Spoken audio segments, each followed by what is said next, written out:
Hi, hello, and welcome. I am definitely not Steven. They're running backwards, aren't they? Anyway, you're watching me pug my... Now they're running forwards. These guys are trolling me. I don't understand what the hell happens to them to make them run. What the... That one just flipped on me. I remember freaking out about this like a bunch of episodes ago, but I think it happens when you're on the loading screen for... Or not the loading, the character screen for a very long time. Anyway, you're watching me pug my way to 2.8k rating on a Retribution Paladin in Dragonflight Season 2. In today's episode, I'm going to do something a little different. I'm going to ignore these guys. Well, I'm not ignoring them if I'm mentioning it, aren't I? They're just distracting. I can't help it. Let's get in there. If I'm in game, they can't moonwalk at me. But yes, I was trying to say in today's episode, the idea is to run a shit ton of Mythic Plus because I need to get 6 more runs to get my full completion for the week. I don't think I'm going to do 6 runs. I think I'm just going to do 3. So let's just hop on and grab whatever I didn't sell, which is most things. But we did sell some pants or boots or something. Now I'm thinking, should I just run 3 or should I run a bunch and just show shorter parts of the actual dungeons? Because I actually need a shit ton of aspect crusts. I need to do a lot of crafting. I also need to do a bit of recrafting because I've got, I think, 1, 2, 3, 4 pieces of 437 item level gear that I've crafted that I need to recraft to 447. I mean, realistically, at 438, I can hit 2.8k rating. I should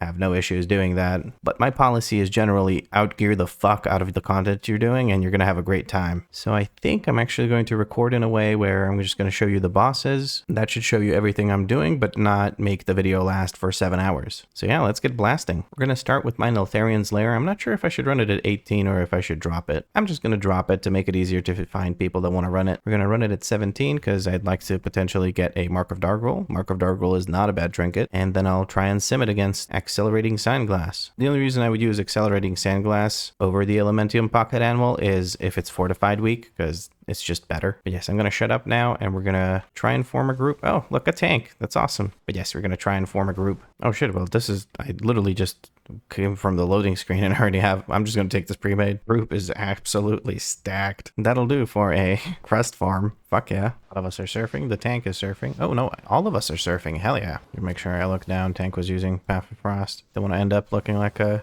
squished grape on the side. I don't know if we're going to get into combat on time, so we're going to just hit one of these razor mouths. There we go. That way I can keep my anvil stacks and keep stacking them. Boss fight's going pretty well. Don't see any issues here. 13 million health left. I feel like I have enough time to use my anvil. Hopefully I don't regret it. This group is absolutely blasting. I feel like there's basically nothing for me to do. Yeah, we're just making sure that we stay in melee range of the boss by stepping closer to him when he does the knockback, and that way we don't have to worry about it. We'll have our anvil up on time to reset our stacks. You can use the anvil inside the barrel, or you can just hit something with the fish. I think I have time to hit something with a fish. Yes. There we go. I hit something with a fish. That put me in combat, so I get to keep my anvil stacks. Yay! I love that tech. That way I can use my anvil here if there's nothing to taunt, which there are these razor mouths, but they're a bit far away. And there's also a Scaly here. Yeah, there he is, Scaly. We can taunt Scaly, target online side. There we go.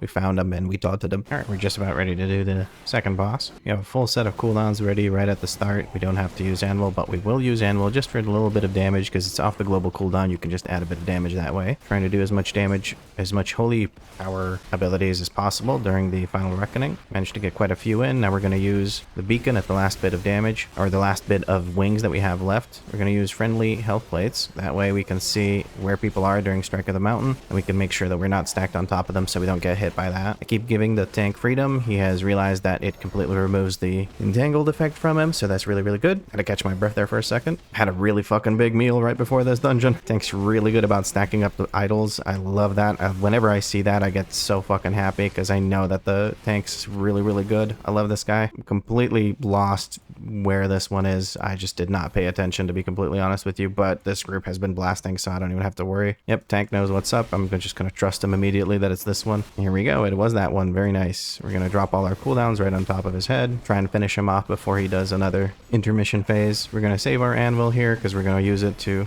just make sure that we keep our stacks. The amount of active damage from the anvil trinket is really negligible. I'm not even going to bother hitting these. I'm just going to stay on Ulrog. I've been very lucky. I haven't received a single one of these strikes of the mountain or whatever. But yeah, here I can use either the trinket to continue my buff, or I can taunt one of these snails, and usually I taunt the snails so I can keep the trinket for a bit of damage later on. There we go, we've taunted the snail. You don't have to worry. The snail running directly into these guys will still not pull them, so you really don't have to worry about that at all. We're at 59%, so we're gonna have to pull these guys over here, but I'll continue commentating once we get to the worm boss. We're ready for the worm boss. We're going to be removing poisons from the mage. Actually, let me check. My mage is decked out. Actually, everyone's decked out, so yeah, I'll just do it from the mage, and hopefully that is of some use to our healer. The poison is Toxic Wretch. Once Toxic Wretch is used, that's when I need to do the thing. These guys should hit the poison areas. This one won't hit a poison area, so we're just going to stay on him. I didn't remove Toxic Wretch there. I just wanted to focus on these guys. Once they're dead, I'm going to turn around and wait for my cooldowns. We have Time Warp up. Now that the ads are dead, that's a really, really good call, actually, to hold Time Warp until now. I don't know if it was the cooldown or what. We're going to remove poison from the mage. We're going to drop all our cooldowns while Time Warp is active. We're going to keep giving freedom to the tank and myself. That way I can stay close. Toxic Wretch coming out, but the healer's handling it, so I'm choosing to save my thingy thing with the stuffy stuff, my globals, to do damage instead of using the poison removal. I have another Toxic Wretch. This time I'm going to remove it from the mage. I'm going to remove the thingy entangled from tank. I have another set of ads. They're both going to get into poison, so I don't have to spend any cooldowns on them. I'm just going to beat them the fuck up like that. And then we're ready to drop another set of cooldowns on the boss. 7 million health. Not really worth my cooldowns, but it's not like the trash after this is either. So we're going to drop all of our cooldowns, including the Beacon to the Beyond. Not ideal to use Beacon to the Beyond while the Final Reckoning debuff is there, but I wanted to get it off on the boss before the fight ends. I'm not doing the best job of removing poison, but the boss should be dead here, and the healer is just blasting through the HPS, so we don't have to worry about anybody dying from us not removing poisons. The group is definitely doing a lot of damage. Both the mage and the warlock are just kicking my ass on DPS overall and just in general. Actually, overall, I don't know. No, overall, I'm doing a bit more than the warlock. I just let my stacks time out, didn't I? Oh, God. Fucking damn it, I hate using the animal. It's so good on bosses, but Jesus Christ, I suck at it on trash. Just looking at the Demolisher, I'm going to save some my globals here so I can stun when he starts casting. Oh, it got instantly interrupted by someone else, so I wasted not using globals there for no reason, really. Oh, we're doing a double pull. We're feeling brave. We're going to interrupt that. We're going to stun it once it starts casting the rock throws. I'm going to use some defensives here just to make sure it's easier for the healer to heal me. Okay, this trapper's being focused, so I'll switch to him. Then we'll switch back to the other trapper. The trappers should die first because they're easier to finish off than the dominators, and they still do a shit ton of damage. And reactivate the animal. We should be good to go right after this for the boss, so I'm not too worried about my stacks running out. The healer has shown no signs of slowing down, and it is a holy paladin. They're currently really, really good about mana. Not even remotely worried about this group mispositioning, so we're just going to make sure we stand over here, right in front of the left arm of the boss. We're going to hold our cooldowns until the boss or the ad is down. Perfect. We managed to get the thing on us. That means that the the molten charskin is going to instantly stunned because he's going to drop on the boss's left arm, which means that it'll get spawned right on top of the crystal that I put down. So yeah, that was probably the worst way to explain that ever. Landslide will destroy that. Doesn't matter. We have a third crystal that's going to spawn in. We're just going to step a little bit further away because I can auto attack from further away. That way, if this crystal spawns on me, it's not inside of Dargril's hitbox. If it's not inside of his hitbox, that means that the crystal won't be destroyed by landslide, so we don't have to worry about that. Managed to get it all the way back up to 3 stacks. Ideally, the boss would be moved closer to that last crystal. Ranged was quite a bit away from that one. There's the magma wave. I'm just going to move back here. I can still use some of my abilities at the boss, which is judgment. That's all I can use, but it's no biggie. Okay, there's a landslide. Tank is moving it so that the structure gets put right on top of that. That's perfect. I'm holding my cooldowns until the structure is down, and then we're going to nuke the fuck out of the structure. Very good. We're going to cleave, actually, because everyone seems to be switching to the structure, which is great. We're going to give the tank freedom, so he doesn't have to worry about entangled, and neither do I. It's going to be another crystal spike, just moving a little bit away. Okay, crystal spikes are over there. I'm going to stay on the boss during this intermission with the magma wave. Yes, by using my bubble. I'm just going to stand right on top of him, continue DPSing, because I don't have to worry about that. The Holy Paladin decided to join me with a bubble because we're close to killing it. I decided to stay with the bubble because the range can keep DPSing and I can keep DPSing, and with our powers combined, we can actually listen to a child screaming outside. We can finish the boss. That was a shit stump of a dungeon, man. I wish I could stay with this group and keep farming more. Unfortunately, it's a pug-only challenge, so I have to leave the group. Thank you for the run. See you around.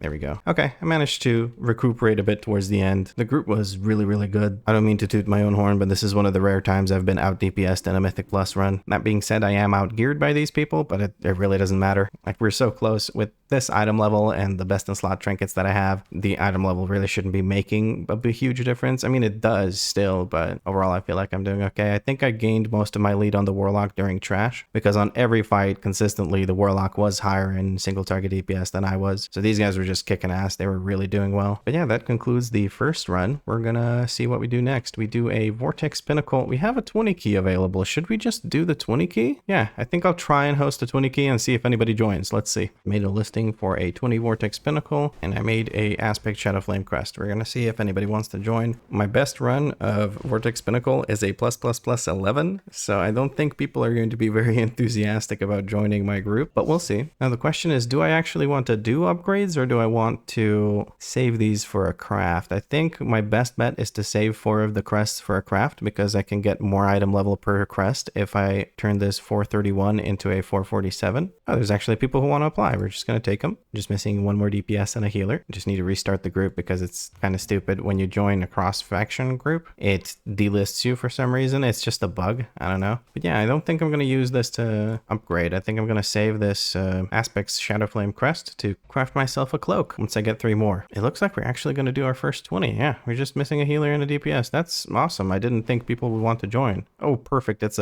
actually a priest, so that means we can get Mass Dispel for bursting as well. Wow. Easy game, easy life. I didn't think people would want to join because my rating is so shit. I mean, so shit. I'm almost 2K rated, which reminds me I need to update my rating over here. There we go. Okay, we have a full group. Apparently it's easy when you're hosting. Did a ready check. Everyone's ready. We're going to do a pull timer of 10 seconds. Activate on the pull mark, and let's get cracking. Here we go. Hunter's being a dickhead, and he's saying, Mage, why your DPS so low? I don't know if they're pre-made or... I don't know. I don't think they're pre-made. I think the Hunter's just a dick, because that's a dick thing to ask. So for positioning on this boss, it's actually super easy. If you stand in melee range, it's super simple, because you just stand here. Whenever there's an orb that's going to come near you, you just move to the right. There I didn't really have to move at all. Gonna activate our thing, but you saw me just move to the right when any of the orbs get close to you. Gonna give lay on hands to the mage. I was worried there for a second. I saw its health get very low. I think it got clipped by one of those things going towards the boss. I used my interrupt when somebody had already interrupted, so I wasted it. But yeah, again, whenever the orbs get close to you, you just move to the right and you stay tight to the boss. Not too close to the boss, because standing within the hitbox of the boss actually does damage to you. We're gonna interrupt this one because I see it's not casting at the tank. Whenever it's casting at the tank, it doesn't really matter if the cast goes through. So yeah, use the Shield of Vengeance here to absorb some of this damage that was coming through. I just used the trinket. I'm not sure, or sorry, I just used the anvil, and I'm not sure if that was a mistake or not, because I might not be able to reset the anvil stacks or reset the timer on being out of combat. So I might lose my stacks by the time we get to the next pile of trash. But the tank's been pretty good about moving forward relatively quickly, so I don't have to worry about it. Also, if you hear dogs barking in the background, I'm sorry. My window is closed. They're just really loud because nobody walks them. My neighbors are kind of douches that have dogs that they don't walk, so I don't know, man. And if you don't hear them, well, then I sound like a lunatic talking about dogs nobody can hear. Hearing voices, hearing barks. We're gonna stand over here on this side because I was worried about that lurking tempest actually electrocuting the shit out of us. We're gonna have an anvil available. We're gonna be able to reset the stacks because it has 7 seconds on the cooldown and the thing lasts for 15 seconds. So it doesn't matter if the tank pulls very quickly. We can still keep our anvil stacks. That's amazing. Okay, when it's 2 seconds left, I'm gonna use my anvil. There we go. That way I'm guaranteed to prolong the stacks. Tank going low. I think he laid on hands, or just use a self-heal because Ret Paladin self-heals are ridiculous. Gonna interrupt this vapor form. Gonna give people movement speed. I don't have anything to take care of this. I'm just gonna use shield. Oh, the healer went down. We're gonna res the healer. Is this a good call? This is just yeah, that's just overkill. The priest asked, what is this pull? I need to use defensives here. I do have bubble. If I go very low, I'm gonna use the bubble. Interrupt that. I'm going to use the bubble because otherwise I'm just going to go down. I can't really do much to interrupt these. What the fuck is this pull? This is overkill. I don't have lay on hands for the priest. I see the priest going low. I don't have a stun for these guys either, so their damage is just going to keep going through. I have no way to keep myself alive here. Try to use regenerating. I got a tick off, I think. This pull is too much. Tank's just going to stand there and keep killing us because he doesn't give a shit. He's not gonna die. He's a fucking holy paladin, or prod paladin. I'm in combat and I can't use this, so we're chilling here. How's your day going? You having a good time? This tends to happen when you have a consecration up. The consecration puts you into combat and you stay in combat even though you're released. That was such an unnecessary over pull. I don't know. Everyone in the group seems to be agreeing that it was too big of a pull. Oh well, mistakes happen. We do need to get into combat quickly or my stacks will run out because the anvil is a longer cooldown than I have the buff up for, but it looks like, yeah, we're gonna lose it because we can't pull now. There's too many people far behind us. That's unfortunate, but we're gonna start building the stacks back up. I'm gonna lose them again once we get to here when we have to run up to this area unless the tank drags the trash up with us.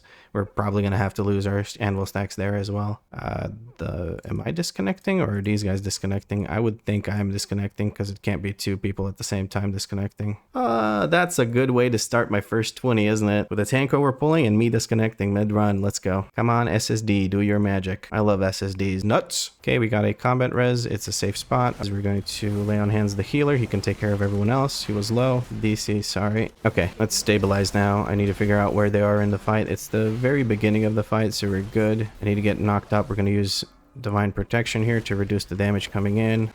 Just going to give the healer this so he can keep casting without interrupting. Healing the healer to make sure that he stays alive, giving the mage a bit of healing as well. Okay, we don't have a battle res for the hunter now. Why is this so rough? Is it because I was gone? I don't think so. Ooh, yeah, that's a reset right there. I'm not gonna sit here and try to fight the boss without a healer. Just reset. We can still do this, I think. Nah, people are leaving. They got too fucking salty about the overpull and then the dying and then the everything. People are just leaving, so I'm gonna do the same. Yeah, fuck it. Shame for the key, but I guess it was too early. It was too good to be true, actually. No, I can do 20s with 438 item level, and the rating I have, the rating doesn't affect my ability to do them. It's just the group didn't work out. Everyone got really salty, and I'm really glad in moments like this that I have my chat block, because some of the shit that people were writing is just nasty. I have a filter on, and I could still make out enough to know that I didn't want to see that. Anyway, we have a 19 VP. I'm just gonna go ahead and drop that to a 17. Shame that the dungeon was a bust, but it was not meant to be. Why am I writing this mount? What the hell? Why is it summoning these mounts? None of those are favorited. Why did my favorites reset? What the heck? Okay, well, let's reset up our... No, I can't even set my favorites. I think I need to restart my game. Something's fucky. Trying to log back in. Hopefully that fixes my favorites. I don't know what the fuck was up with my favorites. Okay, there we go. Our favorites are fixed. Yes, the Steelbound Devourer, the Sandstone Drake for flying, regular flying, and then for dragon riding we have our Infinite Cliffside Wilder Drake. The Steelbound Devourer actually is from somebody from my Discord. I bought it off of them because I found out that's how they make a portion of their gold. I figured I may as well give some love back by buying a mount off of them, because they've been viewing the series since I think they said episode 31 of the Druid series, but I can't be for sure. So yeah, shout out to Grave Chill. Thanks very much for the what Kriva called the ugly dog, and then proceeded to buy one immediately. Anyway, let's go and start a group for a 17 Vortex Pinnacle. Alrighty, it looks like we have a group together. We got a bear tank, we got a butt-buddination rogue, a frost mage, and a mistweaver monk. He gonna be weaving mists at us. Alright, well, let's see if we can do this 17. Well, there's gonna be a juicy pull. We're looking to stun the rushing wind. We didn't manage to do that, unfortunately. Or did we? I can't tell, to be honest.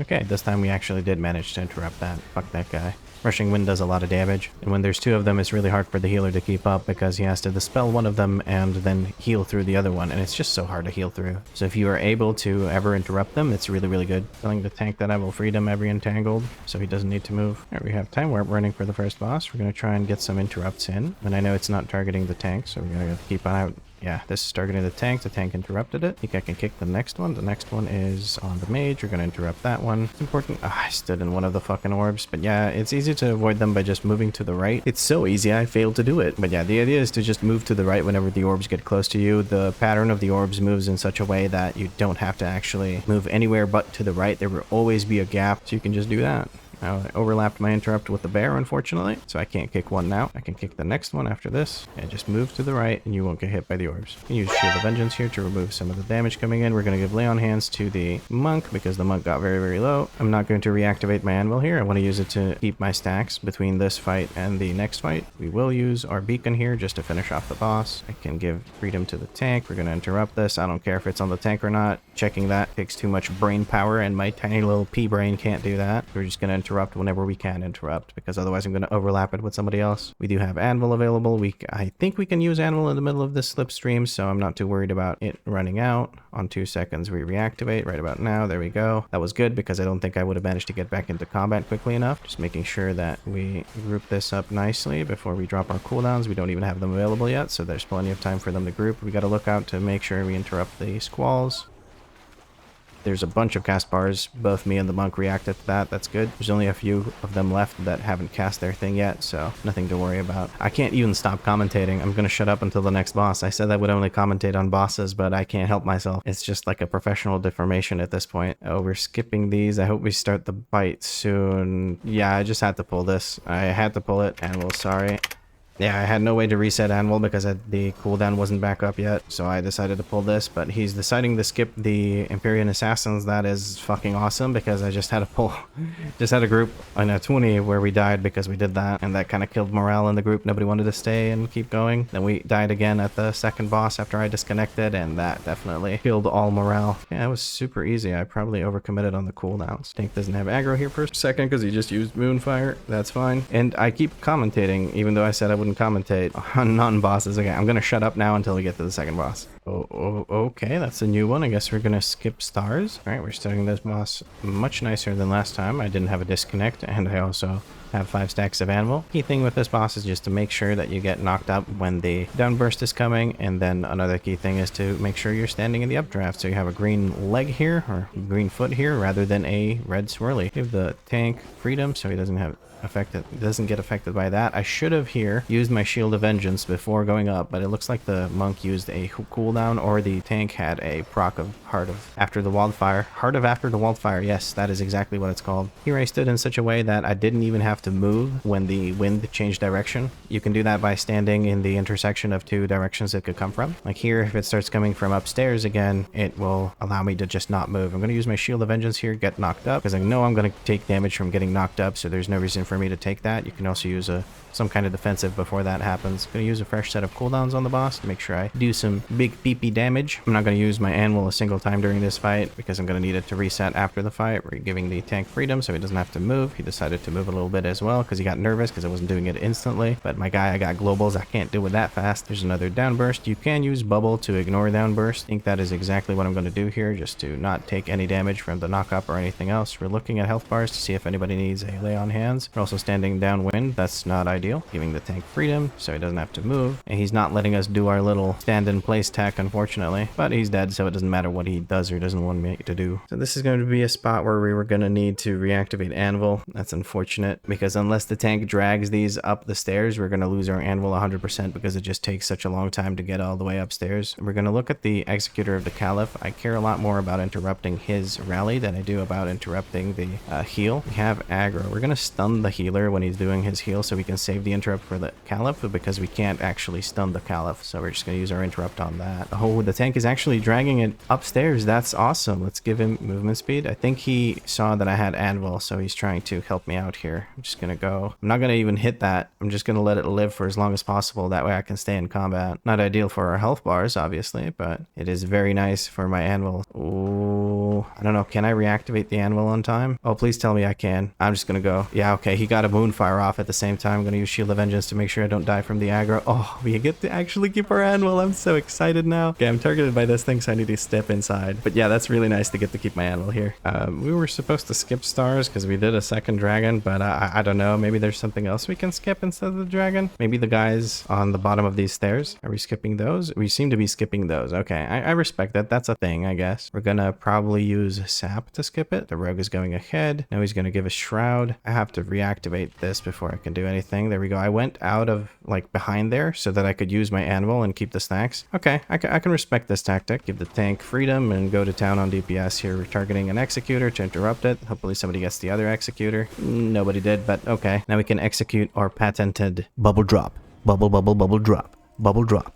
Bubble, bubble, bubble drop. Oh, I'm gonna use my fucking cooldowns here, man. I can't help myself. It's just, I really fucking want to press the button. There we go. I did it. The intrusive thoughts won. I can't help it, man. I completely wasted my cooldowns there. But it feels good. And we have 5 stacks on the last boss. Let's fucking go. We have time warp going. I still have a bit of wings, so I'm going to use whatever I can to do some more damage here. Don't do that. That's not an optimal way to do this. I had to do it. I had to do it for my soul, for my good being, for my mental health. I'm going to switch to the ad. I'm going to focus down the ad here. It's very important to focus down the ad because it does a lot of damage, and if it overlaps with chain lightning, it can actually be very painful. I'm going to jump here. here. I actually failed my jump. No, I didn't. It got removed. Ah, nah, the monk got my ass covered because I failed to do the jump. I jumped too early. That was my issue. But yeah, here for the overlap of chain lightning and the add, what you really want to do is use a defensive. I'm not going to use my defensive here. I'm just going to tank it with my face because there's no add. If there was an add, I would have used my Shield of Vengeance or I would have used something else. We're going to switch over to the add. We're not going to use any cooldowns just yet. Once the tank stacks the boss with the add, that's when we'll use our cooldowns so we can cleave them. Static Cling is running. We're going to jump and we're going to use our fucking cooldowns here. Trying to at least. Okay, I don't know. I got lost in the sauce there for a second, to be completely honest with you. I couldn't see what the hell was going on. My brain just went into overdrive and I could not focus. There's the add again. We're going to switch over to the add. I tried too hard to get my cooldowns on the add and the boss at the same time. I could have just used them on the add comfortably. I have beacon available. I'm going to use beacon on the next add. We're going to jump. There we go. This time I don't have to get bailed out by the monk. Going to move over now when the thingy's low. Going to give the tank Blessing of Freedom so he can move into this. Doesn't get fried. Holding on to our beacon. We're going to use it on the add. There's going to be a chain lightning coming out right after this. Let's see if it's on me. It's not on me. Very, very good. And an add is going to come through and we're going to nuke the add using beacon on it, and we're going to use both our cooldowns. This time they're actually positioned in such a way where I can actually make sense of doing that. Jumping for this, giving tank freedom, and the boss is dead. That's a 17 Vortex Pinnacle in the bag. Let's see, does the tank need the thing? I'm actually going to set my loot spec to protection. Ah, I got the amulet. Actually, no, never mind. It's going to be lower item level than my crafted one. It's better than my crafted one because it gives me the same stats, but it gives me more versatility, and that's always good. We're going to ask if anyone needs it. We're asking people to roll. The rogue rolled a fucking... The roll rogued a 99, so the roll wins. The roll wins the rogue. The roll wins rogue wins. Yes. What? The rogue won the roll. What the fuck happens? What is wrong with me today? Thanks for the run. Okay, so what do we get now? We get a 19 Neltharion's Lair. Neltharion Lair again? This game just wants me to run Neltharion's Lair over and over again. I'm not going to say no. What I will do, however, is I'm going to drop it to a 17. I can do a 19. Fuck, I can do 20s, but I just want some easy runs because I want to farm some aspect quests. We might cap out on flight stones. That's unfortunate, but I also, I'm not really struggling for flight stones anymore at this point, so I'm not too worried about it. Actually, I'm going to try and join a Brackenhide. Actually, at first, I'm going to update my rating down here. I'm gonna say 25 runs because we did try to do a run of a 20 Vortex Pinnacle. We didn't finish it, but it was a run, I guess. I don't know. But yes, I was saying I'm going to try and find a Brackenhide because that's one thing I haven't done this week. I'm gonna try and join a 17. That way I can re-roll my 17 key into something hopefully that I haven't done yet. It'd be nice to get everything to 17. If I can't get everything to 17, that's okay too. Because at this point, I'm not 100% certain that I'm gonna get to 20s on everything. Actually, what day is it? As I'm sitting here recording this, it is Friday. I don't know when this video is going to release. So I have Saturday, Sunday, Monday, and Tuesday. I have 4 more days to run 8 dungeons on 20. I think I have enough time. Really, the biggest bottleneck for me is the amount of time I have to spend editing. That's why I'm trying to do today's video in such a way where I don't commentate through entire dungeons, even though I'm failing to do so. But yes, I think I can manage getting everything to a 20 this week. I think it's going to be a jump from a 17 to a 20, but we're gonna have to host those keys ourselves, and hopefully we don't get another bunch of really mean people. They were really mean to each other. Specifically, the hunter was really mean, and the priest was kind of angry at the tank for doing the double pull. Anyway, I'm just... whatever. We're going to try and find a Brackenhide. Alright, well, I did an entire Ferrac assault while I was waiting to get invited, and I have not yet been invited. I don't know what it is with Brackenhide, but it seems to be cursed. The reason I did the Ferrac assault was for the gold, really. I guess I'm in combat with this, so I'm going to help people finish it off. I'm going to stun it so it doesn't do the thing. But yeah, I don't know. At 17, after having cleared the other 17s, and a Brackenhide, it's at 15++, you would think you get invited with 438 item level. I don't know what you need to be in order to get invited.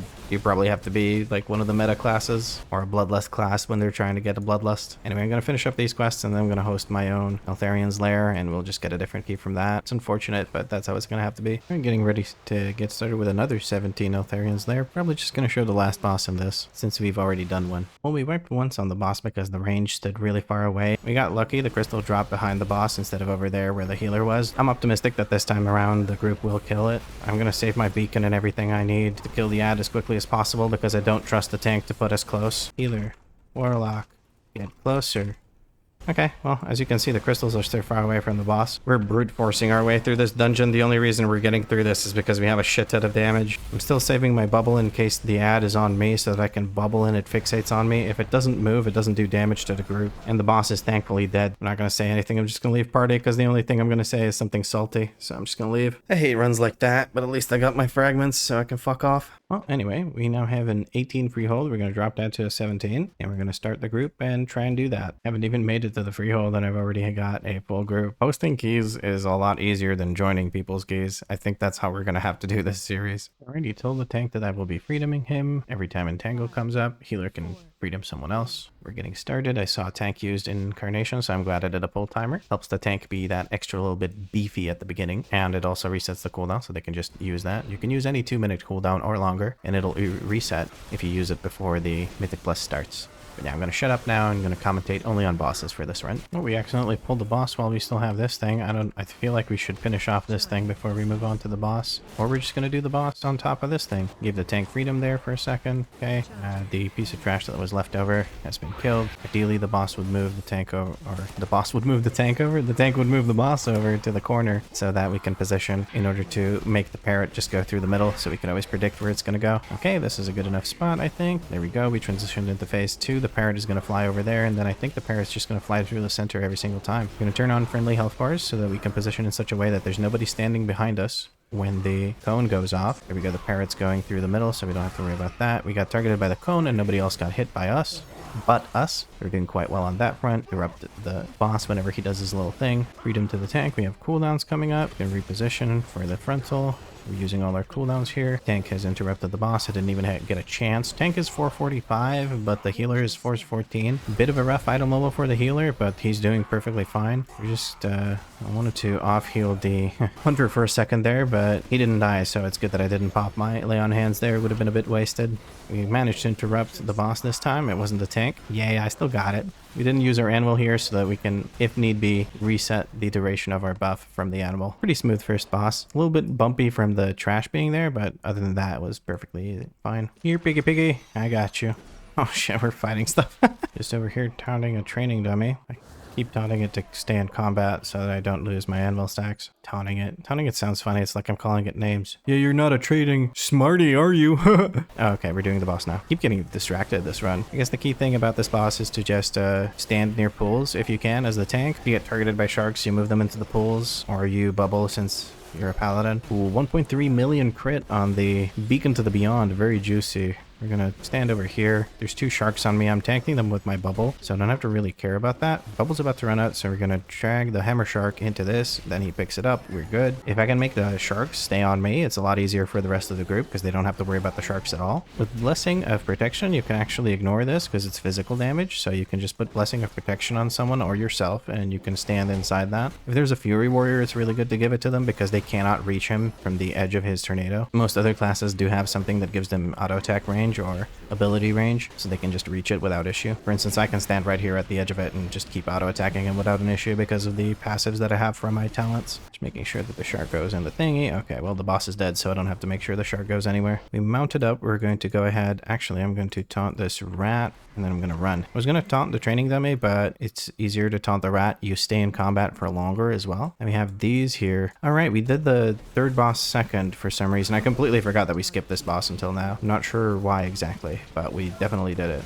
Oh, that worked out. Eudora jumped towards me. I don't even have to chase after her or avoid anything. I'm just going to switch to the barrel. I've been using freedom on the tank for the entangled, so I couldn't use it on the barrel once it came down. We're going to just quickly step into this. I'm paladin, so I can get away with getting further away from the boss. As a fury warrior or something, you would not be able to do that. Very nice. We can stand in another circle as long as this guy doesn't start doing his ground pound thing. He's not, so that's good. This one I won't be able to stand in because of his barrel smash thing. He's smashing them barrels. Don't kink shame him. If he wants to smash barrels, he can smash barrels. Eudora's jumping. We're going to follow after her. Once everything's grouped up, we're going to drop our cooldowns here as soon as we have some holy power. There we go, we do. The reason I stack up holy power is so that I can get more casts off. This person got put in a barrel again. We're going to use freedom because the tank has the thing, the entangled on him. We told the tank that we were going to cast freedom on him every time entangled comes up, so we've just been doing that, even though here I would ideally use it on the barrel. I was hoping that the healer would use the freedom on people who get into the barrel, but the healer isn't doing it, so it's not a big deal. We blow up the barrel very, very quickly. It is on me. I'm just going to give give the tank the thing as well. That'll make the barrel stay on the ground. If you run into the barrel again now, though, it will actually put you in the barrel, so it's a bit of a hazard when you leave them like that. So maybe I should have waited until the barrel already had landed. That way the barrel disappears after you give someone freedom, but hindsight is 2020. Anyway, we're gonna clear the trash, and then it's the last boss. I had to reactivate Anvil there just to keep it. Okay, we're starting the boss right away. We're doing the BFA tactic of dragging him all the way over to the corner. We're gonna give the tank freedom so they can stay in his little shame corner. I'm gonna pop all our cooldowns here. We don't have Bloodlust because we used it on the third boss, and it's been very quick, so we haven't had a chance to regain the Bloodlust cooldown, but that's okay. 1, 2, 3, then we move. 1, 2, and then we move again. Sorry, buddy, I had to put it on you because I couldn't go the other way. Then I wouldn't have a way to get back, I think. I don't know. I'm lost in the sauce sometimes, man, and I didn't reactivate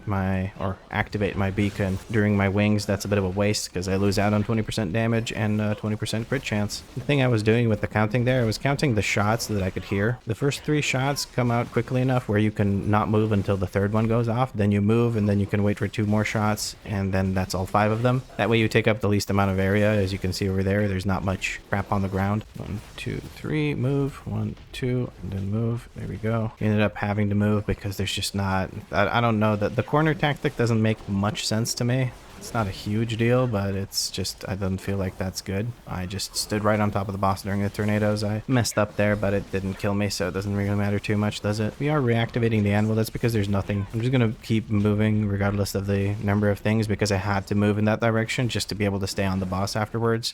I interrupted myself, but yeah, I'm not fighting anything after this boss, so I don't have to save my animal for anything. Waiting just a few seconds before we start dropping our cooldowns, so we have Avenging Wrath on top of all of them. There we go. 1, 2, 3, then 1, 2, and then move again. That way I take up the least amount of space. I didn't do it perfectly, but it worked out. And that's a Freehold 17. Easy game, easy life. Cool, it was a +2. That's very nice. And I got 14 rating out of it. Cool. Oh, the Hunter got the best trinket. Because Hunter, it was indeed so quick that I don't even have my Hearthstone off cooldown. So we're going to use the Dollar N1 and then teleport all around the place. So what do we have? Are you fucking kidding me? We've got another Neltharion's Lair. The game is just trying to tell me something. It's trying to tell me, abandon Anvil gameplay. Return to the Mark of Dargrul gameplay. Honestly, Mark of Dargrul isn't that hot on Ret Paladin. You would think it's good because of the versatility and increasing its damage and all that, but considering your 20-yard range on most of your abilities, on pretty much all of your abilities, 30 on your judgment, you're usually not in, well, not usually, but you're oftentimes not in range for the Mark of Dargrul to proc. So you'll throw a judgment 30 yards away and you'll see it proc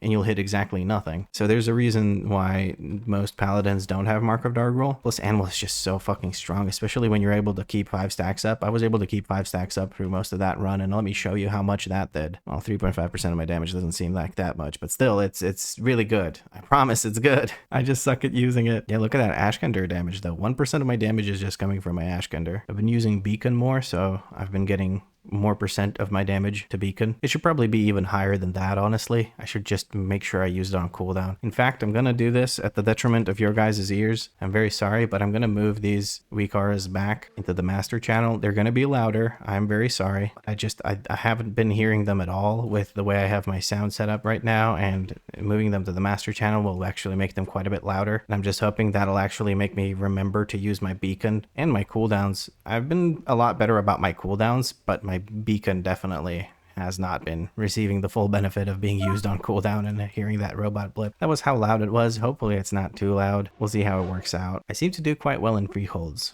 At least when the tanks are good. The tank didn't die a single time. Did anyone die? I think the Hunter died once, and that was it. No, the Hunter died once at the beginning of the run, and then he died once during one of the big pulls. But yeah, it was a really good run. I had fun that run. It was really good. The tank was 445 and knew what the hell he was doing. He was helping his healer friend gear up. His healer was 414, I think. So yeah, that was really good and fun run. Let me just check the mailbox. I seem to have something. Oh, one of the things sold. Very nice. Well, I'm here. I may as well repost everything so that I get a better chance of selling stuff. Okay, we reposted everything. I gotta keep that gold coming in because I'm trying to get a bunch of crafts done anyway. Speaking of which, let's check the...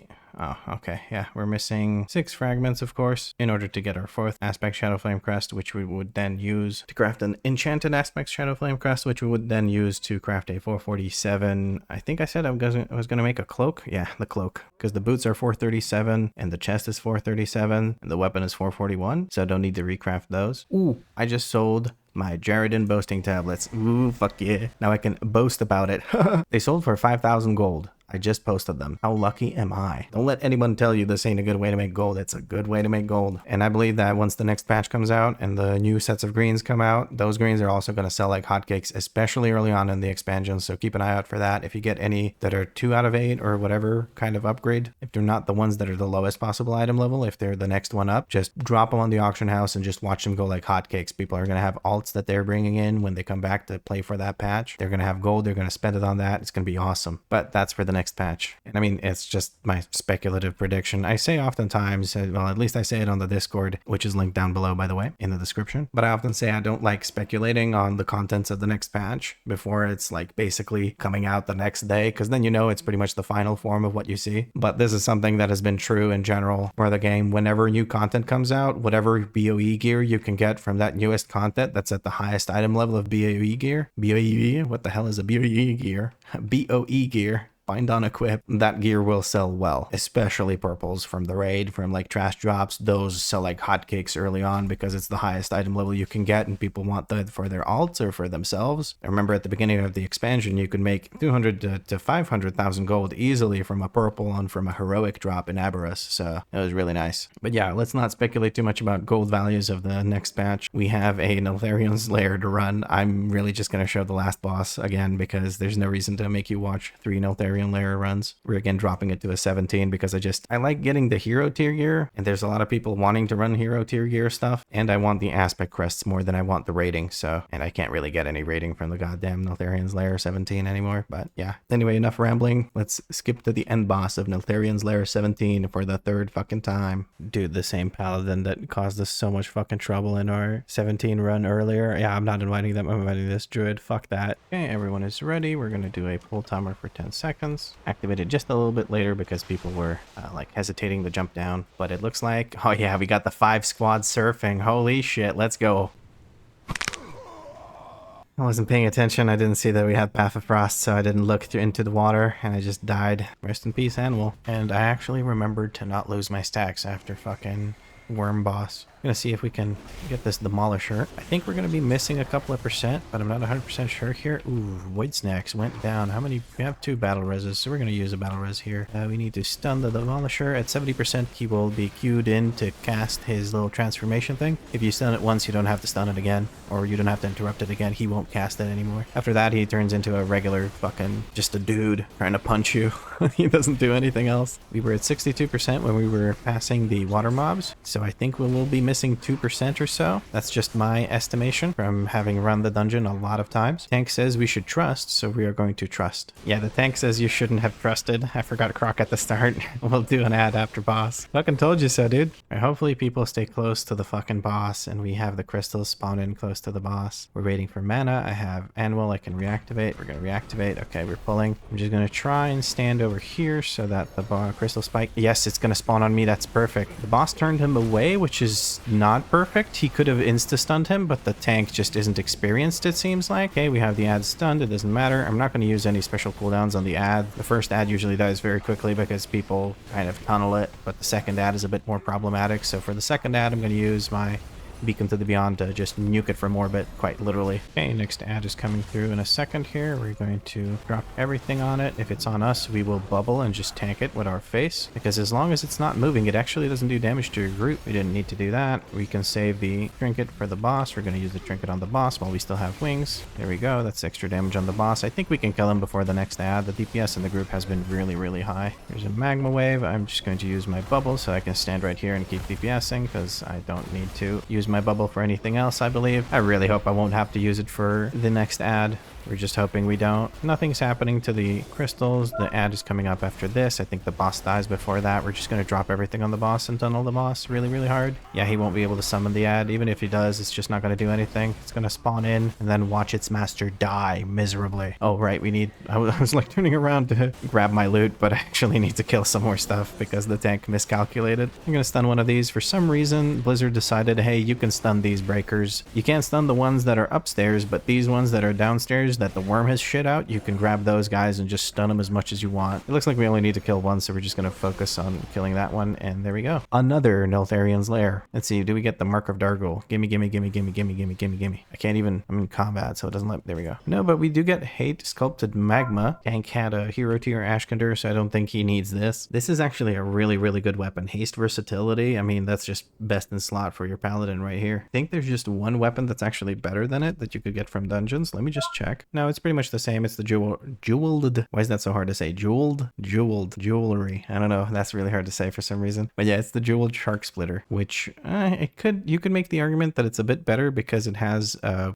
better ratio towards versatility. So it has more versatility at the same item level than the Hate Sculpted Magma would. So you could say this is actually best in slot, not this, but it's not a significant difference. If you can get this one rather than this one, yeah, of course, grab this one, but there's not a huge difference really. Anyway, what's next? Oh, a Brackenhide Hollow. That's perfect. That's the one thing I don't have done this week. I mean, I should do these 10, 9, and 9 rent dungeons because those are really low rated, but I'm not too worried about the rating. I'm really happy I can do Brackenhide though. That's going to be a huge chunk of rating because I don't have one done it this week at all. Just update the number of runs we have down here. It's 28. Everything else stays the same, but our item level might be changing soon because we just got our 4th Aspects Shadowflame Crest. So I'm going to quickly craft myself a cloak. I think that's what I said I would craft. Yeah, it's a cloak. The reason I'm going for the cloak is I think I've already explained it, so I'm not going to say it again, but I think that's the biggest item level gain. Alrighty, we've got our Vibrant Wildercloth Shawl at 447. I decided to go haste versatility instead of crit versatility because I would dip below 30% haste, and I don't want to do that. Okay, we just need a Hydro Cloak. That way we can see both Ass Candy and Ass Candy. All right, I'm going to take a dinner break and then we're going to do Brackenhide Hollow. I'm actually going to drop it to a 17. I don't feel comfortable doing a 19 just yet. I don't know why, I just don't feel like I should do it. I got a bad feeling. I think it's from that Vortex Pinnacle 20 that I tried to do and failed miserably. But yeah, we have it at the 17 now and we're going to do that as soon as I'm done eating. Alrighty, we have now shoved food into our face. We've picked up the gold that we earned from the Jaredin boasting tablet, and we've also enchanted our cloak because I forgot to do that right away.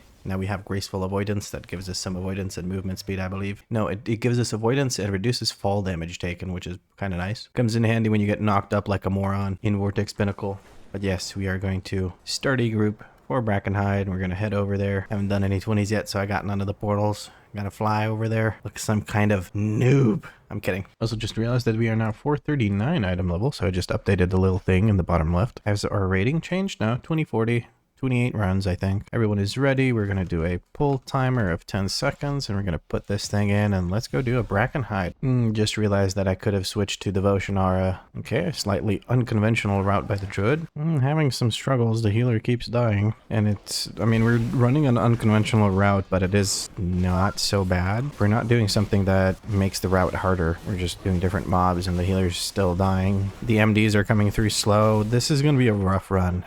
Again, Brackenhide remains perpetually cursed for healers. I always have questionable healers at best. Nobody grabbed that cage. No, they did grab it. It's okay. The tank wants us to focus Trick Totem. I can agree with this. Just gonna keep kicking his things. I don't care about kicking the heal. The heal is not particularly problematic. We're gonna give Blessing of Protection to the healer because he got targeted with Marked for Death. If I hadn't done it, I'm pretty sure he would have gone down. I think he should be fine now. We're gonna keep interrupting these Earth Bolts to reduce the outgoing damage to the group. The healer, I believe, can take care of the bleed damage that's being done to the group from the Trick Totem thing. Do have Lay on Hands available in case somebody else goes very low. Hopefully next time one of the paladins, like me or the other paladin, get targeted. I'm gonna switch to the totem hard. Just gonna make sure that goes down. The tank doesn't get cleansed by the healer. We are going to just grab that with a bubble. I'm gonna stand there with my bubble up. Okay, I think I blocked it with my bubble. I can't really tell what's going on right now. Healer got the mage got Lay on Hands by somebody. Nope.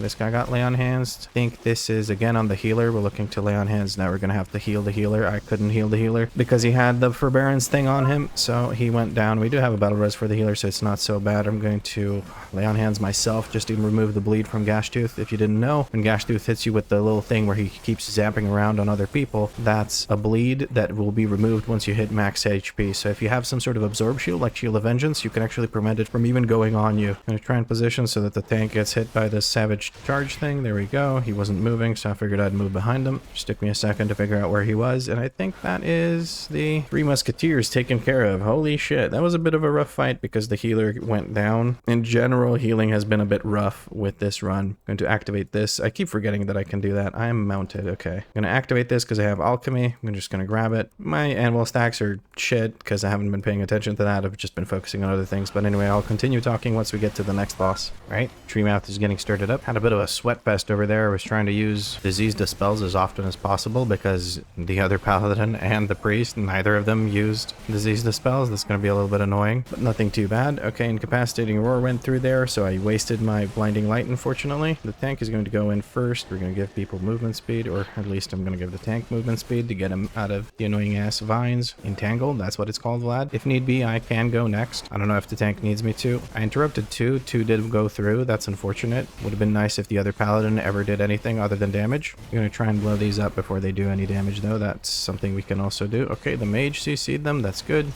I'm letting the tank know that I can go inside if need be. We'll see if he moves out. Seems to be moving out. We're going to use bubble here. I'm gonna get spit out immediately. Very good. The way that works is if you are bubbled when you go in, he just spits you out right away because he can't do any damage to you. I don't know if it works if you bubble after you go in. I can't say for sure, but I know it works this way as you have seen it just now. This thing's been very, very good. Anyway, on to gut shot. Well, on to stink breath, but I'll just continue talking once we get to gut shot unless something very cool happens or something very not cool happens.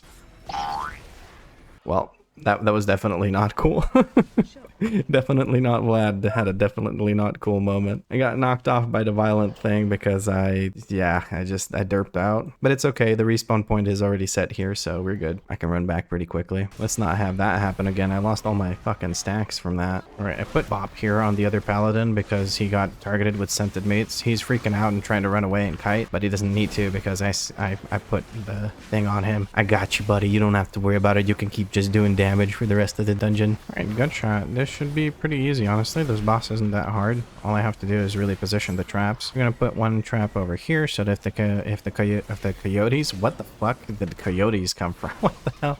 But yeah, if we do have new hyenas coming or new coyotes showing up from the cave, then the coyotes have a chance of going into that trap. If we get the traps again, we're gonna put the next set of traps over here, so if they come from the bridge, they can get trapped into that. That way, whichever side they come from, they're gonna get trapped, or at least there is an opportunity for them to get trapped. We have to interrupt this to make sure that the hyenas are coyotes are continually CCable, because if Master's Call actually goes through, you can't CC them anymore. New traps coming through. We're just going to move them slightly over there. I didn't quite have a steed up, so I couldn't move quickly enough to put it closer to the cave. Trying to cleave down the hyenas just to make sure that they don't cause any issues here. Have a fresh set of cooldowns available for the boss. We're going to drop everything on his head, putting these closer to the cave. Oh, well, sorry, not cave, bridge.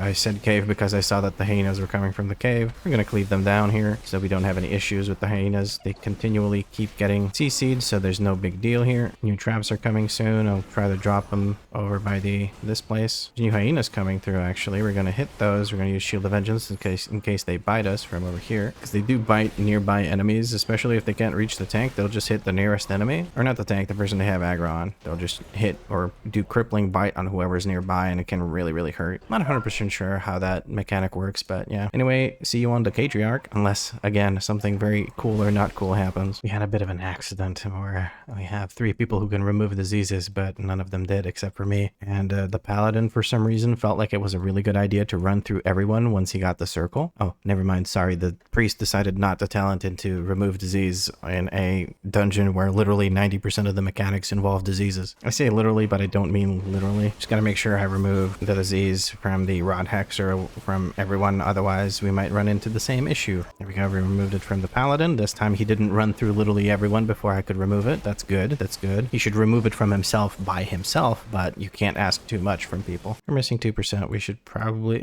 we'll do the boss because this is more than 2%, so some of it will reset. So this is a little bit faster. We have time warp running. We have 7.5 minutes, almost 8 minutes to do this. So I feel very comfortable timing this. I will drop my cooldowns once the first totem is down. Tank didn't really position ideally. He's going to be standing in that. I don't know about that one. Right as I praise the tank, he turns around and does some questionable choices regarding the totem placement. Ooh, that thing blew up. Somebody fucking had a vendetta against it. I do have beacon for the next one. Hopefully the tank now understands how the totem positioning works. I don't think he does, honestly.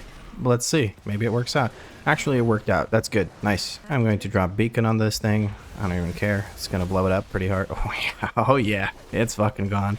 I think I did about half of its health, and then people hit it with all their shit. The healer somehow manages to get the debuff. I don't know. I think he's just standing in this thing. The healer is definitely a bit out of his element. I don't think he's done this dungeon much before. But that's okay. We were here to carry his ass by cleansing every disease he didn't. I'm gonna use a Shield of Vengeance here to absorb some of this damage. The healer getting very low because he has stacks of the dot. Didn't use any sort of defensive to try and mitigate some of that incoming damage. Choking Rot coming through. Gotta make sure we don't stand in that. I have cooldowns available for the totem. Once the totem drops, we're gonna drop all our shit on the totem. Try and cleave the boss with it. Tank's been good about grouping everything up, so I don't have to worry too much about missing my opportunity to hit the boss with Final Reckoning, because we really want to make use of that Final Reckoning time. The totem dies much sooner than the Final Reckoning can run out, so you want to make sure you hit the boss with the Final Reckoning along with the totem. We always hard switch the totem. I don't trust others to kill it for me. Everyone should really always switch to hard totem unless someone can guaranteed solo it, but that's on very high keys. That's never the case, and you should always practice for very high keys because the lower keys don't really matter. If you're trying to push, of course. Don't misunderstand me. Okay, we still need percent. I think it's this group that we're going to do. I don't know. We'll see what the tank decides to do. Yeah, he's going for that group. We're going to focus the Rot Hexer. We almost have all our cooldowns available.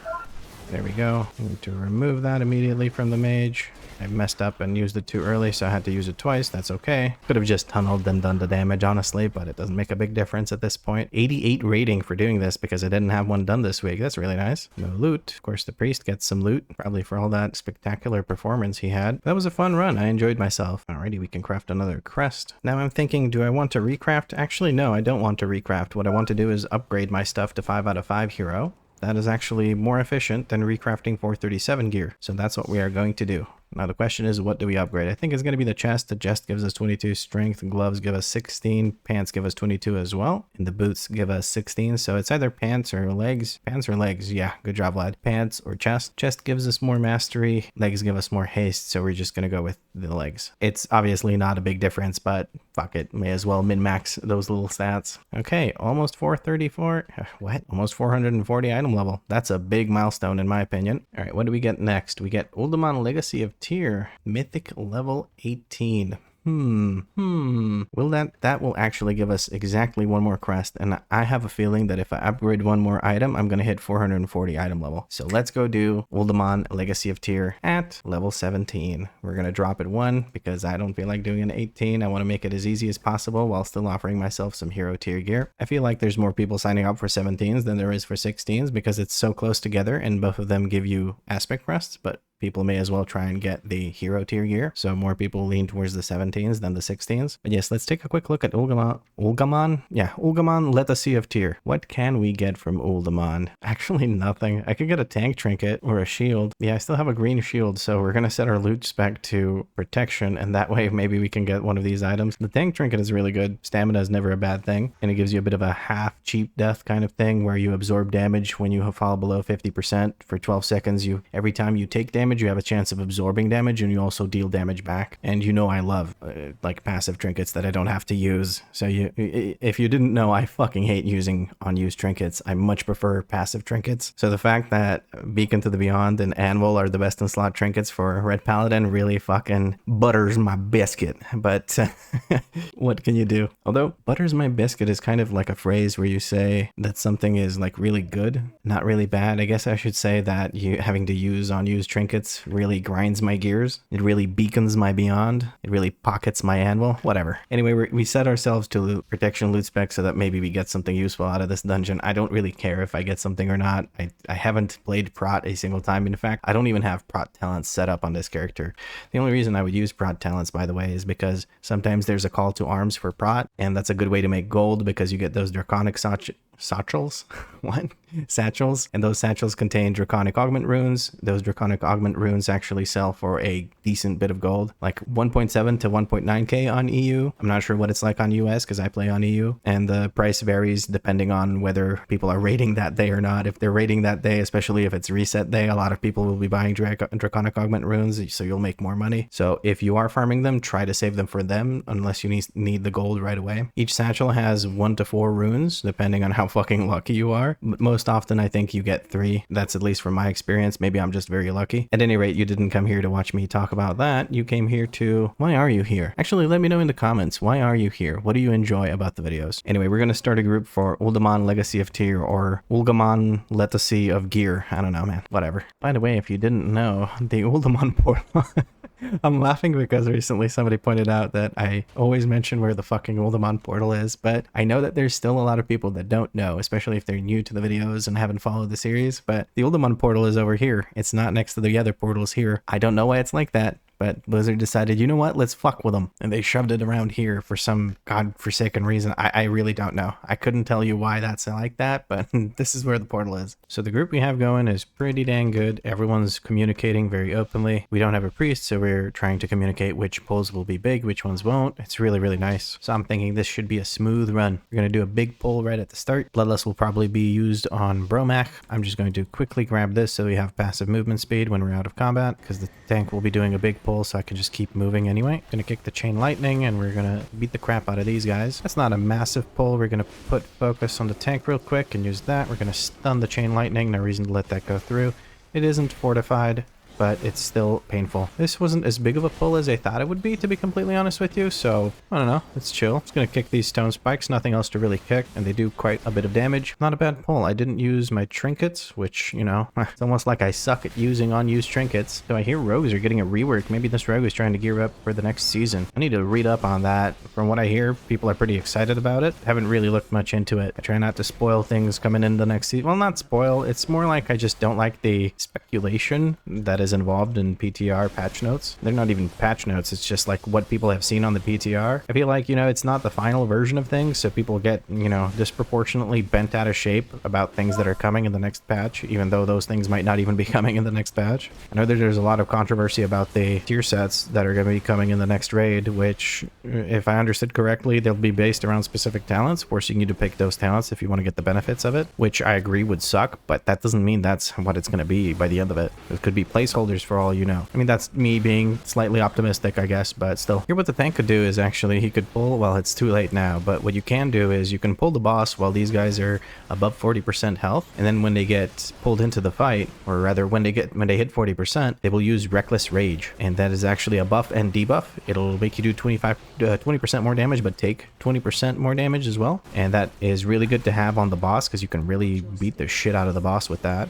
We're just going to do a quick interrupt here to group everything up. Nice and neat. Totem's being dropped over here. We're going to hard switch to the totem. We are still cleaving, but we are hard switching to the totem. Giving tank freedom. I'm trying to interrupt this. I fucked my interrupt. I didn't actually hit it. Somebody's honking outside. That's not annoying at all. I'm going to interrupt this guy and make him move over to the rest of the group. We're going to stun this guy doing chain lightning. We have a fresh set of cooldowns. We're going to wait for the totem and then we'll drop all the cooldowns on top of the totem. Here's the totem. He's casting it in that direction. It's right on top of everything. That's perfect. I'm going to bubble so I can stay here and continue DPSing regardless of the AoE that the boss is casting. Running out of breath trying to say all that. I got knocked up, so we don't have to worry about that. We managed to trinket the damn thing into oblivion to 1,000 little pieces. We're going to try and run towards the Geomancer. Geomancer looks to be over there. We're going to kick him. That'll make him run over to this because he can't keep casting. So he tries to bonk you on the noggin, giving freedom to the tank to make sure he can keep moving. He doesn't actually have to move, but he hasn't really figured out that I've been giving him freedom. That's okay. Hard switching to the totem. Tank's taking everything over to the totem. That's good. Just going to kick this thing to keep it moving. Nice and simple. Okay, we did manage to stun most of the ads. The ads are jumping over to the ranged. I'm going to... Oh, I don't even have an interrupt, so I don't know why I ran over there. Somebody else did interrupt, so that's not a big deal. We're going to interrupt the chain lightning, even better. Using my last set of cooldowns here to just finish off the boss. The boss is almost dead. Maybe I should have saved them. Actually, I probably should have just saved them for the next thing. We have a loot window pop up. That's weird. That's from the last dungeon where the other paladin got a neck piece. I'm trying to reach these little... Oh, there's no... Okay, I'll use my anvil to reactivate the number of stacks. There we go. That was perfect. Tank gave us movement speed, so we were able to do the stack reactivation thingy. Keep the stacks. That's what I'm trying to say. Oh, Eric is doing a short jump. That's perfect. Shield is on me. I'm going to use a defensive and try to not stand on top of anybody else. Then we're going to... Oh, so that got interrupted super quick, so I don't have to worry about that. Making sure I don't stand in the heavy arrow. There we go. Now we're going to stand over here. We're going to try and bait these little zones, the swirlies, to go on top of the part of the area where we don't actually want to go after they land. So I'm standing over here. I'm not getting the maximum DPS out, but that's okay with me. We just want to make sure that we have room to actually DPS them properly. We are focusing Eric because he's the turret. We should be moving towards Eric, but ooh, okay, I managed to scoot out of that AoE, giving the tank freedom so he doesn't have to move. He doesn't seem to quite get that. Going to interrupt this. No, the rogue's too fast for me. And use our trinket here, Beacon to the Beyond. Tank moved it just in time to make sure Eric doesn't get hit by it. That's unfortunate. Need to move to the other side because the cleave is going to hit us if we stay on that side. Baylog does a cleave. You don't want to get hit by that cleave. It hurts like a bitch. Okay, Eric has jumped. We should be moving the other melee guys to Eric. We're staying on Eric. There we go. I'm just quickly going to... actually, that's going to cost me my anvil stacks. That's very unfortunate. Unless there's critters about. I'm just grabbing this to give us movement speed while out of combat. All the critters are dead. God damn it. Somebody went on a rampage against the critters. So I have no way of actually staying in combat. Looking at it, there's no way I could have stayed in combat. Otherwise, I shouldn't have activated the anvil there near the end of the fight. That was just a straight up mistake. Oh well. Since I'm already out of anvil stacks, I'm just going to grab this as well. The reason I'm grabbing this is because it gives you a stacking buff that increases your movement speed by 10% per stack out of combat. So it's nice to get between fights. And if you wipe, it's very nice because you can just run back a little bit faster. This thing has 5 stacks. We're going to stun it because it hurts the tank like a bitch. I keep saying like a bitch. I should get that word out of my vocabulary. There's nothing nice about that word. Okay, we have some sort of knockback. Not sure what that was. I think it was the evoker. We have one more of these. We do have a lot of CC, so the tank can also stutter step the jagged bite. Tank does not give a shit about jagged bite. He's just going to tank it to the face. You have the monk stun coming in, giving the tank freedom, so he doesn't have to move. He decides to move. He's probably moving because of the Refty Custodian, not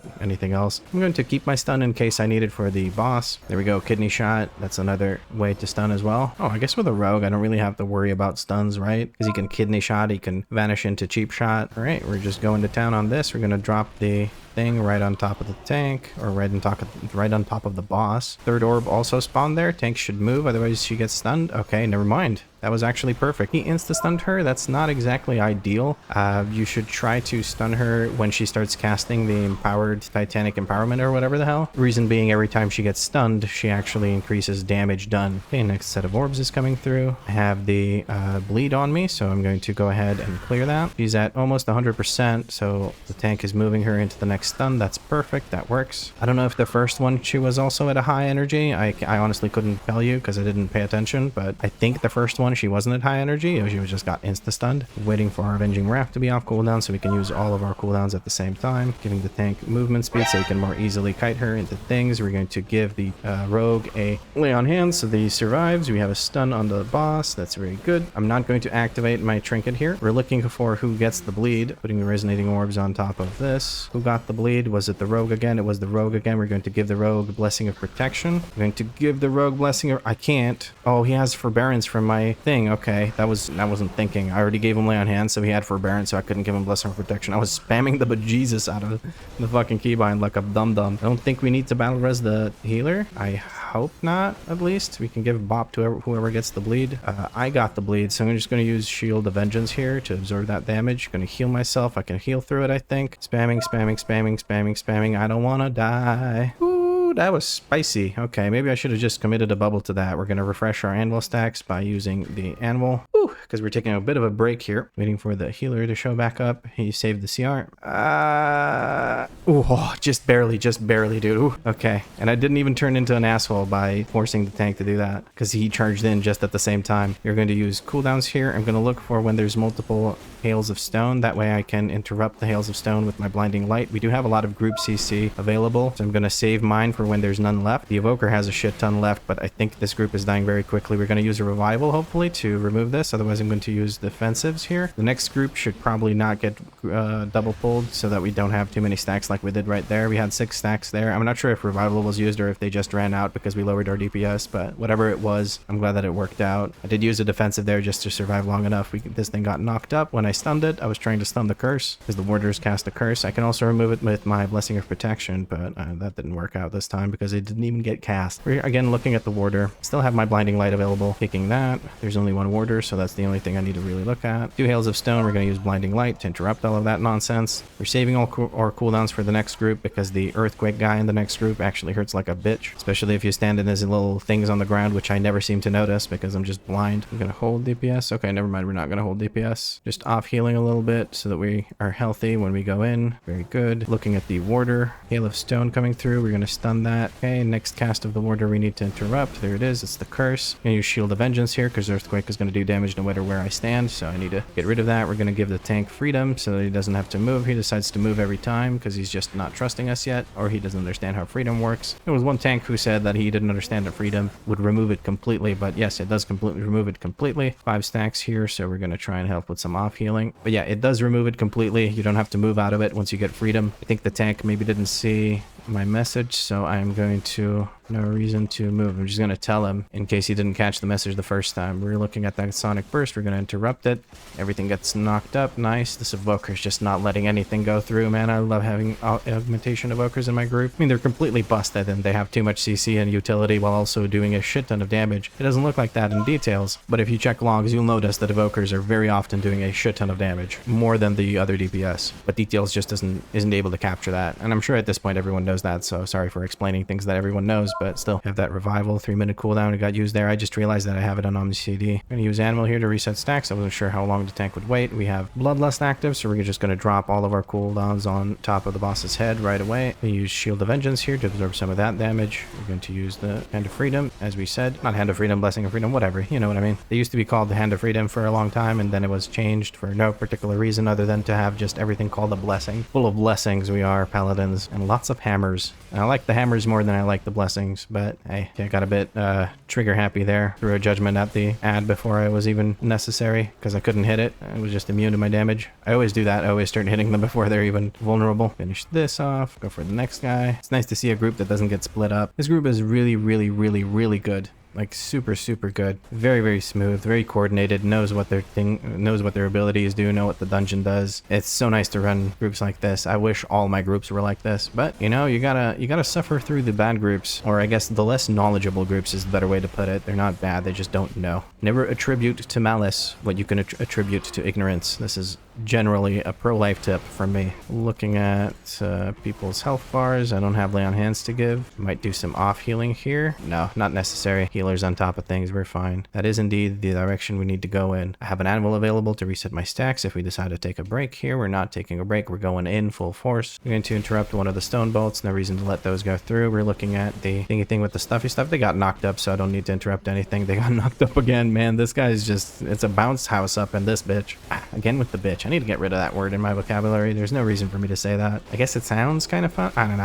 I don't think it's funny. It's just a bad habit at this point. Luckily, it's not fortified week, so we don't have to really give a shit about the Ebonstone Golem. Ideally, we would... Oh, I failed to interrupt that, so now my interrupt's on cooldown with nothing to show for it. We're going to stun that. Yeah, these guys are just not letting anything through. The evoker's just not letting a goddamn single cast go through on anything. That's beautiful, man. I wish more groups were like that. This evoker's awesome. And drop our beacon just because I remember that it exists. I really... With how good beacon is, you would think I would be happy to use it, but I just forget that it exists. And I even set up WeakAuras to be louder to remind me when the beacon is off cooldown. I'm just ignoring the blips. Maybe my volume is too low. I just need to buff up the volume a little bit. Bump up the volume. Dance. Shield of vengeance here to get through. I'm just not going to bother interrupting anything. This evoker just doesn't let me do a single thing. We're going to lay on hands the healer. I got worried there for a second. He was fairly low. Probably overreaction, but got to make sure that my healer doesn't go down. Healer takes care of everybody else, so I got to take care of the healer. Alright, we're finishing this off before we go to the double golem pull. Or maybe it could be golem plus 2 custodians plus warder. Let's see what the tank decides. Okay, he does make it a double pull here. Semi-double pull. I don't know what to call this. We're going to drop all our cooldowns on this because it's worth it. Didn't run out of animal, so that's good. Curse is still available. We're going to interrupt that curse. Yay, I got an interrupt in against the evoker. That's nice. The evoker is just not fucking around. I just use my animal for no reason. The reason I don't use animal generally, unless I absolutely have to gain a stack or refresh my cooldowns, is because the animal damage, like the reactive damage from the animal really doesn't do shit. Like, it's really not a lot of damage at all. Healer here, he had to deal with people standing in 2 golems. I didn't have a good spot to LOS, and honestly didn't even think about LOSing. I'm going to look at the warders here. They're going to get interrupted a bunch by the evoker, obviously, but it's still good to keep an eye out on them for the curses. This curse is about to go through. We're going to stun that. It gets kicked by the rogue. Okay, we didn't stun it, we interrupted it. I was thinking about stunning the next one. Okay, Tank decided not to do the whole room pull, so it's a little bit easier to manage the kicks on the warders. When there's 4 of them, it's a bit of a pain in the ass, to be honest with you. But if one does get through, I can also use Blessing of Freedom to remove the slow. Removing the slow removes the whole effect, and then you don't have the debuff at all, and you don't get stunned, and you don't blow up. Kicking that. No, the evoker beat me to it. No kicking shit around this evoker. Into Blinding Light. Never mind, the druid's gonna kick it. Man, I can't get a kick in to save my life. I'm gonna use the beacon on this guy. Probably not a good call. I don't know, man. I just need to use the beacon more often. It's so nice that you can have almost no kicks for the reason that other people are kicking too quickly. I like that. I wish it was like that more often. We're going to use all our cooldowns here, though, because of the Time Reaver along with the 2 infinite agents. They're getting knocked up as soon as they started casting, because this evoker just...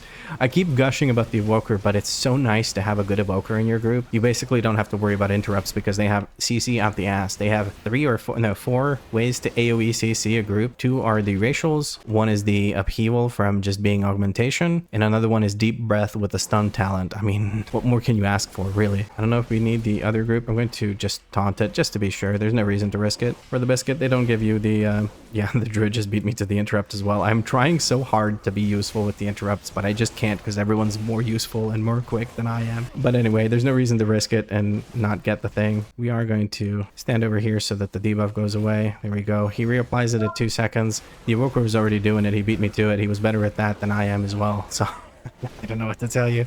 Just gonna spam heals on the rogue. Thank you, evoker. Evoker gave me a little lift up here. I'm just struggling to sneak through this. Okay, we'll go around this side because we have the thing from the rogue. There we go. And I let my fucking animal stacks go again. Oh man, I fucking hate animal gameplay. It's... Oh man. The one thing I'll be happy about when the Paladin series is done is I'm probably not gonna run something that has to use animal. Maybe I will, I don't know, because it's down to a community poll, but we'll see. I'm unable to give the tank Blessing of Freedom because I used it to remove the time sink from the rogue. That way to reduce the damage being taken. Time sink is up again, but I don't have my thing. Wing buffet's coming through. That'll make me drop this thing over by the side. I can keep DPSing the boss because I've got long ranges thanks to my bullshit Paladin talents. Rewind time is coming through. We're gonna go stand and shit. I'm gonna give the tank movement speed just to get rid of the thingy thing. Didn't give it to him the first time again because I was just trying to remove time sink from my buddy rogue. We're like a good minute into the fight and I just used my first animal stack. I'm just horrible at using trinkets, man. I suck at it. Wing buffet coming in soon. We have an entangled coming in. We're gonna give the tank thing. Wing buffet's coming through soon. We're gonna use Shield of Vengeance. No, we're not, because it's on cooldown. We use Divine Protection just to reduce the incoming damage. Time sink is on me again. I don't have a way to remove it because I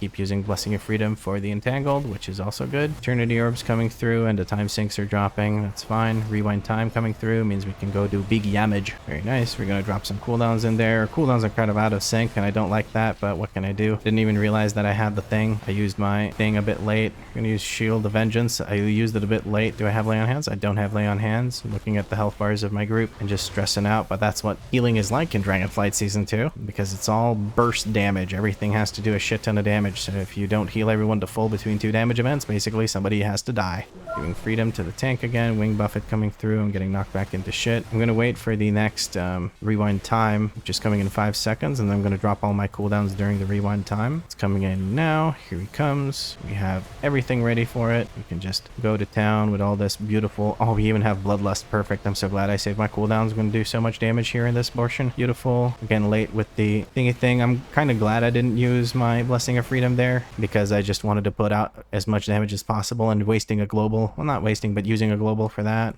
is poo-poo. Okay, we're gonna immediately switch back to Retribution loot spec so I don't forget that. Thank you for the run. That was awesome.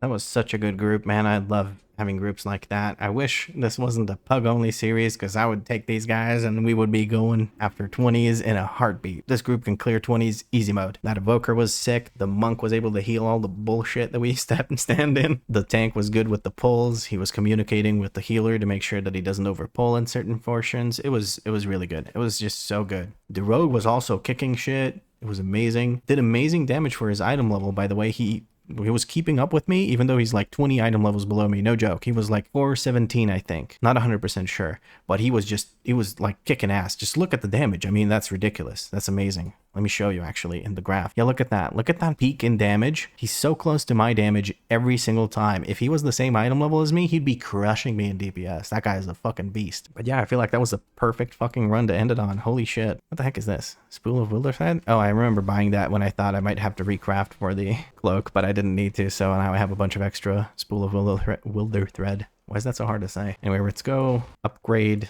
something else, and hopefully that puts us at 440. Otherwise I have another run to do. We're gonna go for the chest because it's the most strength that we can get, and strength is king regardless of secondaries, unless you get a very small amount of strength and lose a shit ton of very important secondary like versatility. Most of the time you really want to go for strength. So anyway, let's upgrade that. Yes, it puts me at 440. We are now at 440 item level. Very juicy. Upgraded it down in the bottom left. We have 2164 rating. We got a lot of rating for doing that Uldaman. Holy shit.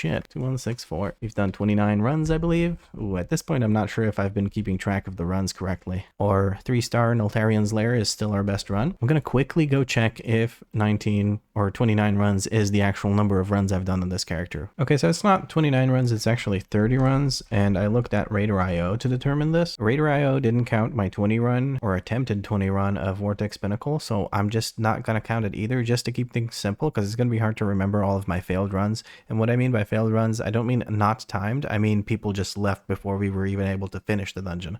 So we never finished the dungeon. But yeah, we have 30 runs. It looks like I didn't do much, right? With 30 runs in, what is this, episode 22 or something? I'm not exactly sure. You would think I would have more runs by now, but I've been doing a lot of raiding and a lot of Dawn of the Infinite in order to gear up, as well as just other random PvE events out in the real world. Or the real world? What am I saying? Out in the like time rifts and the Dream Surge and the whatever else is, Researchers Under Fire and the Vrak Assaults, all of those things I've done quite a bit of early on when I hit 70 just to gear up quickly. And now it turns out all you need to do is do Dream Surges and you'll be geared in no time, but I just didn't know at the time. And by the time Dream Surges were out, I just needed a few champion pieces to get full champion tier, and you can really only get one per week if I'm not mistaken. If I'm mistaken about that, let me know. I'm not really sure how Dream Surges work. At any rate, I think that is it for this video. We did a bunch of runs. We hit 440 item level. We increased our rating by quite a bit actually. We went from I don't know how much rating to 2,164. I don't think I even had 2k when we started today, so we definitely did quite a bit. I do believe we also filled out our Mythic Vault. Yes, we did. Look at all those 17s. That's beautiful. And of course, there's 3 goddamn Neltharion's Lairs because the game just kept giving me that. By the way, there's no difference between running a 17 and a 16 because you only get an increase in item level every 2 dungeon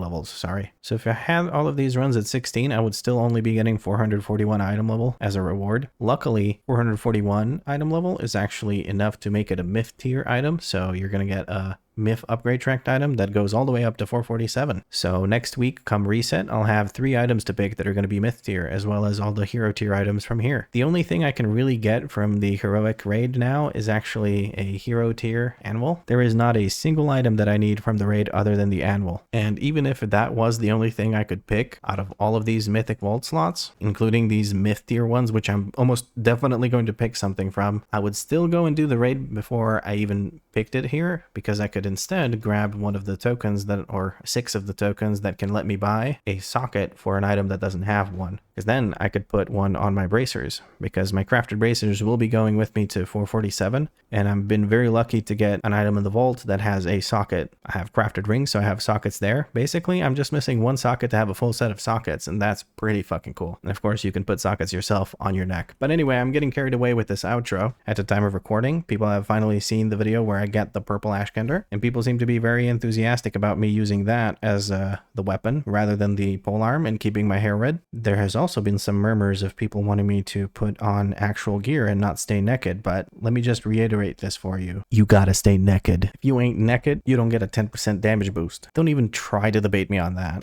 But anyway, hopefully you enjoyed today's episode. We did a bunch of runs. We had a bunch of fun. Got a bunch of quests. Got a couple of item level. Finally hit 440. Broke 2k rating by quite a bit. We were at 2.1k rating rating, almost 2.2k rating, closer to 2.2k than 2.1k. That's always good. We have a full vault. Things are looking good for us this week. In the next episode, I'm hoping to start running some 20s, honestly. I'm going to try and just push my key and then try to host my own key at 20 and try to clear as many 20s as I can. By the end of the week, I'm hoping to have every dungeon cleared on a 20. That would be fucking awesome because that gives us a chance to actually finish the whole series next week. But I'm getting ahead of myself. We're still doing the outro for this episode. Yeah, what else is there to say? If you enjoyed the videos, do leave a like. Let me know what you liked about the videos in a comment. If you keep watching the videos, even though you're not subscribed, please do consider changing that. That would really be appreciated. But as always, thank you very much for watching, and I'll catch you in the next episode.